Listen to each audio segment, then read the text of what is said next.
see that the US praised Pakistan a lot. Where Pakistan stand in the next 5 years in the future? Pakistan is a state that is teetering on the brink of failure. The mismanagement of the economy, letting various jihadist movements get out of hand. Singapore के ambassador हैं और उन्होंने कहा जी ये बड़ी feudalistic society है। International embarrassment ही embarrassment है। India सही कहता है कि हम एक ऐसे मुल्क के साथ ताल्लुक नहीं रखना चाहते तो दहशतगर्दों को सपोर्ट करे, तो दहशतगर्द बनाए और हमारे मुल्क में आके दहशतगर्दी करे। तो अब पाकिस्तानी जर्नलिस्ट मेरा ख्याल है वहाँ कोई बैठा हुआ था, उसने ये भी कह दिया नहीं सारी सोसाइटी नहीं है।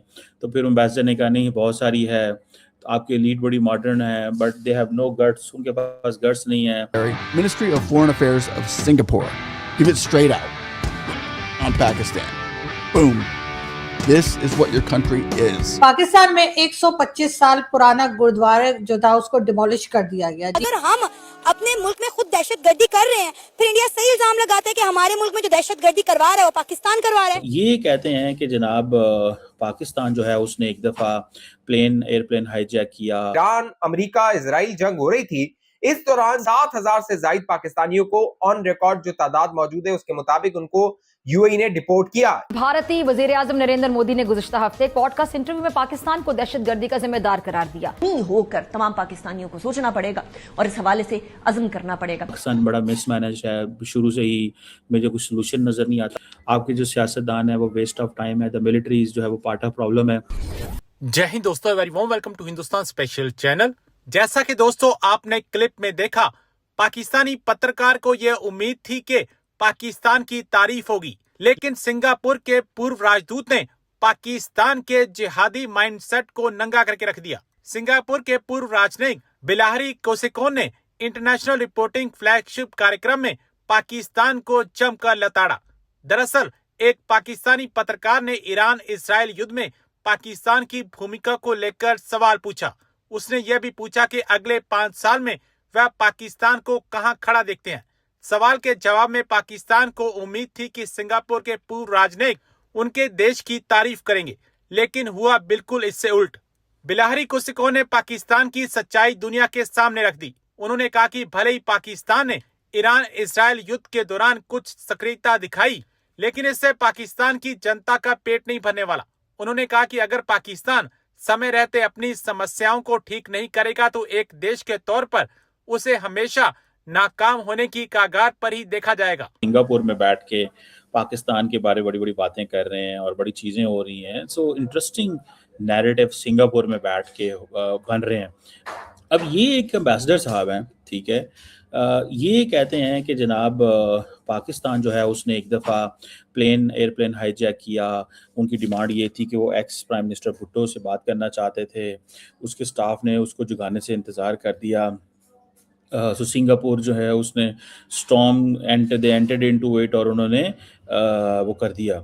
अब ये एक्स सिंगापुर के एम्बेसडर हैं और उन्होंने कहा जी ये बड़ी फ्यूडलिस्टिक सोसाइटी है। भाई क्वेश्चन ये है कि कौन सी सोसाइटी कैसे है, दैट्स नॉट अ पॉइंट।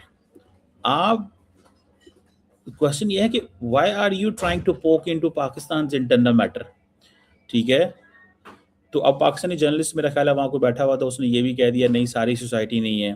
तो फिर एम्बेसडर ने कहा नहीं बहुत सारी है, तो आपकी लीड बड़ी मॉडर्न है, but they have no guts, उनके पास गट्स नहीं है क्योंकि उनका कोई जो है वो सर काट देता है। तो मतलब क्वेश्चन ये है कि व्हाट इज सिंगापुर। अगर मैं फॉर एग्जांपल सिंगापुर की बात कर रहा हूँ, सिंगापुर क्या है? अगर सिंगापुर के बारे में बात बहुत हाईलाइट कर रहे हैं और वो कर रहे हैं और जिसे वो कहते हैं ना कि आई कैन अंडरस्टैंड, ये एम्बेसडर है, फॉर्मर एम्बेसडर हैं सिंगापुर के, बिलहान शायद इनको जो है वो प्रोनाउंस किया जाता है। और ये जो एम्बेसडर साहब हैं ये एक सिंगापुरियन रिटायर्ड एकेडमिक थे, डिप्लोमेट थे, सिविल सर्वेंट थे और ये यूएन में के रिप्रेजेंटेटिव रहे हैं परमानेंट। और पाकिस्तान के अरेंजमेंट इस वक्त मसला ये है कि the moment anyone talks about Pakistan को अप्रिशिएट करता है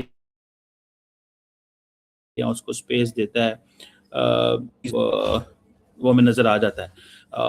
और इससे पता चलता है कि एम्बेसडर साहब जो है ना, उन्होंने कहा जी, अफगानिस्तान के बारे में बात हुई, उन्होंने कहा जी कि आप हर चीज के लिए दूसरे लोगों को ब्लेम नहीं कर सकते। और फिर दूसरा, अगर वहाँ पे कोई सहाफ़ी बैठा था, हिनरिच फाउंडेशन ने कोई टॉक कराई थी, उन्होंने कहा जी कि पाकिस्तान बड़ा मिसमैनेज है, शुरू से ही मुझे कुछ सोल्यूशन नज़र नहीं आता। आप रिटायर हो गए सर, आपको क्या सोल्यूशन नज़र आएगा?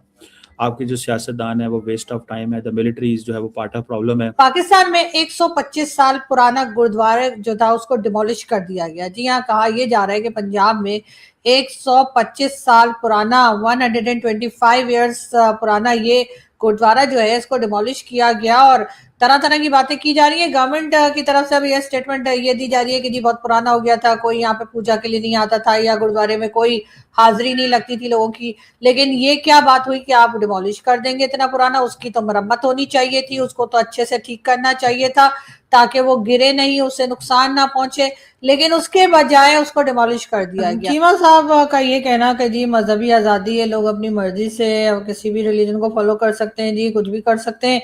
तो शायद चीमा साहब को मालूम नहीं होगा कि इससे पहले भी सिंध के अंदर क्या कुछ होता रहा है और अभी तक हो रहा है, किस तरीके से मंदिर जो है वो डिमोलिश किए जा रहे हैं। जो हिंदू बच्चियां हैं उनको जबरदस्ती पकड़कर ले जाकर उनके साथ जो है निकाह करवाए जा रहे हैं, उनके रिलीजन चेंज करवाए जा रहे हैं। और ये खबर कल भी एक लेटेस्ट न्यूज जो आई थी एक बच्ची की, वो तो बल्कि मैंने रीट्वीट भी किया है और उसके ऊपर कमेंट्स भी लोगों के आ रहे हैं। होपफुली चीमा साहब ने देखा होगा। तो ये बात कहना कि नहीं पाकिस्तान में तो जी बड़ी मजहबी आज़ादी है और लोग बड़े सुकून से रह रहे हैं, बड़े मजे कर रहे हैं, तो मेरे ख्याल है ऐसा कुछ नहीं है। और सिंध में तो ये सिलसिला चल ही रहा था और अब ये पंजाब तक पहुंच चुका है। पंजाब में अब इस तरह से जो बताया जा रहा है कि एक गुरुद्वारे को डिमोलिश किया गया है और एक बिजनेस कमेटी का कोई शख्स था जिसने उसको डिमोलिश करा दिया। और अब अगर चीमा साहब को ये लगता है कि गवर्नमेंट कोई एक्शन लेगी, गवर्नमेंट कोई बात करेगी, तो भाई जिस वक्त डिमोलिश किया जा रहा था, जब ये गवर्नमेंट उस वक्त नहीं उठी, उस वक्त नहीं जागी और ना रोका गया, ना टोका गया, ना पूछा गया, तो अब भला क्यों करेंगे? हमारे यहाँ तो यही होता है कि हर कुछ दिन के बाद इस किस्म की कोई न्यूज आती है, थोड़े दिन शोर मचता है और उसके बाद बात खत्म हो जाती है। क्योंकि शोर भी क्यों मचता है? शोर इसलिए मचता है क्योंकि भारत आवाज उठा देता है, क्योंकि भारत ऑब्जेक्शन करता है, भारत की गवर्नमेंट, भारत के लोग वो कहते हैं कि भाई क्यों आप हमारे मंदिर तोड़ रहे हैं, क्यों आप हमारे जो गुरुद्वारे हैं उन्हें खत्म करते जा रहे हैं। वैसे तो खैर हमारे यहाँ के कई लोगों का ये भी कहना है कि भाई अब तो यहाँ पर माइनॉरिटी के लोग, या फिर कह लीजिए कि ना तो सिख इतने रह गए हैं, ना हिंदू रिलीजन के लोग इतने रह गए हैं, तो फिर इतने मंदिर वगैरह जो है इनको डिमोलिश कर दिया जाए। तो ये बात जो है, अगर यही चीज अगर कोई और कंट्री करे, चाइना के अलावा, चाइना का नाम मत लिएगा, चाइना में जो मर्जी होता रहे मुस्लिम्स के साथ,